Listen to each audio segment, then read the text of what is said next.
সকাল 8:22 আমাকে কল দিছে উপদেষ্টা আসিফ মাহমুদের বাবা। আসিফের বাবা যে কল করছে আমার তো ব্রেনই আসছে না যে আসিফের বাবা আমার উপরে মব সৃষ্টি করবে।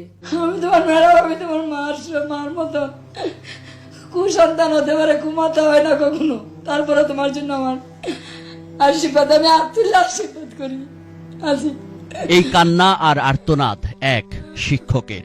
ইনি কুমিল্লার মুরাদনগর উপজেলার আকুবপুর স্কুলের সহকারী প্রধান শিক্ষক শিখা রানী। গত 17 সেপ্টেম্বর দুপুরবেলা হঠাৎই একদল লোক স্কুলে ঢুকে মব তৈরি করেন এই শিক্ষকের বিরুদ্ধে। প্রথমে তাকে পদত্যাগের জন্য চাপ দেয়, রাজি না হলে এক পর্যায়ে তার উপর নেমে আসে অমানসিক নির্যাতন। স্কুলেরই একটি কক্ষে অবরুদ্ধ করে দীর্ঘ 6 ঘন্টারও বেশি সময় ধরে চলে সেই নির্যাতন। বিবস্ত্র করেও চালানো হয় নির্যাতন। স্কুলে সেদিন সেই মবের পুরো ঘটনারই নেতৃত্বই নাকি দিয়েছেন শিখা রানীর দীর্ঘদিনের সহকর্মী, তারই স্কুলের প্রধান শিক্ষক উপদেষ্টা আসিফের বাবা বিল্লাল হোসেন। স্কুলের টাকা আত্মসাতের ঘটনায় বিল্লাল হোসেনকে 2014 সালে বহিষ্কার করা হলে ভারপ্রাপ্ত প্রধান শিক্ষকের দায়িত্ব পান এই শিখা রানী। তারই প্রতিশোধ নেন ছেলে উপদেষ্টা হওয়ার পর। টাকা আত্মসাতের অভিযোগে বিল্লাল হোসেনের বহিষ্কারের সত্যতা মেলে সেই সময়কার মাউসির নথি, তদন্ত প্রতিবেদন আর তৎকালীন ম্যানেজিং কমিটির সভাপতি মোহাম্মদ আলীর বক্তব্যে। এখানে নিয়োগ পাওয়ার পরে তার বিভিন্ন সময় অনিয়ম, বিভিন্ন দুর্নীতি, ম্যানেজিং কমিটির সাথে দ্বন্দ্ব, শিক্ষকদের সাথে গ্রুপিং করার পরে আমরা অডিট কমিটি করছিলাম।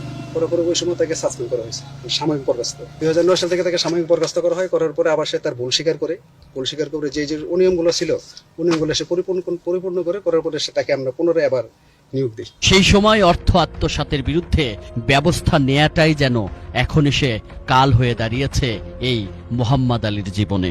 ছেলে উপদেষ্টা হওয়ার পর তাকেও শীর্ষ সন্ত্রাসীর তকমা দিয়ে জেল খাটানো হয়। রিমান্ডের নামে নির্যাতনেরও অভিযোগ করেন তিনি। অবশেষে 30 লাখ টাকা জরিমানা দিয়ে বিল্লাল হোসেনের সহযোগী মাসুদের মাধ্যমে দফা রফা করে জেল থেকে মুক্তি পান তিনি। প্রতিষ্ঠিত এই ব্যবসায়ীর 7 কন্যার 2 জন ডাক্তার, একজন জাপানের বিশ্ববিদ্যালয়ে পিএইচডিরত, আরেক মেয়ে হংকংয়ের একটি বিশ্ববিদ্যালয়ে MBA অধ্যয়নরত, আরেক ছেলে ও মেয়ে এলেভেলে পড়ছেন। আর বাবা শীর্ষ সন্ত্রাসী, চাঁদাবাজের মতো অপরাধের অভিযোগ মাথায় নিয়ে ফেরারি আসামি হয়ে ঘুরছেন পথে পথে। যে উপদেষ্টার নামটা যে আমারে মুখটা নিছি, এর জন্য পর্যন্ত আমাকে ফোন দিয়ে হুমকি দিছে। সেদিন মব চালিয়ে হত্যা করা হয় একই পরিবারের 3 সদস্যকে। প্রথমে মা রুবি আক্তার, এরপর ছেলে রাসেল এবং মেয়ে জোনাকি আক্তারকে কুপিয়ে ও পাথর দিয়ে থেতলিয়ে নির্মমভাবে হত্যা করা হয় তাদের। পরিবারের 3 সদস্য হারালেও কোনো মতে প্রাণে বেঁচেছেন। ভুক্তভোগী হয়েও উল্টো অপরাধীদের ভয়েই এখন পালিয়ে বেড়াচ্ছেন তারা। ট্রিপল মার্ডারের ঘটনার পরপরই সোশ্যাল মিডিয়ায় ভাইরাল হওয়া এই ছবিটিতে থাকা 3 জন ব্যক্তির একজন হলেন আওয়ামী লীগের প্রভাবশালী নেতা সেই শিমুল চেয়ারম্যান, আরেকজন বর্তমান অন্তর্বর্তীকালীন সরকারের উপদেষ্টা আসিফ মাহমুদ সজীব ভুইয়ার বাবা, আকুবপুর স্কুলের প্রধান শিক্ষক সেই বিল্লাল হোসেন।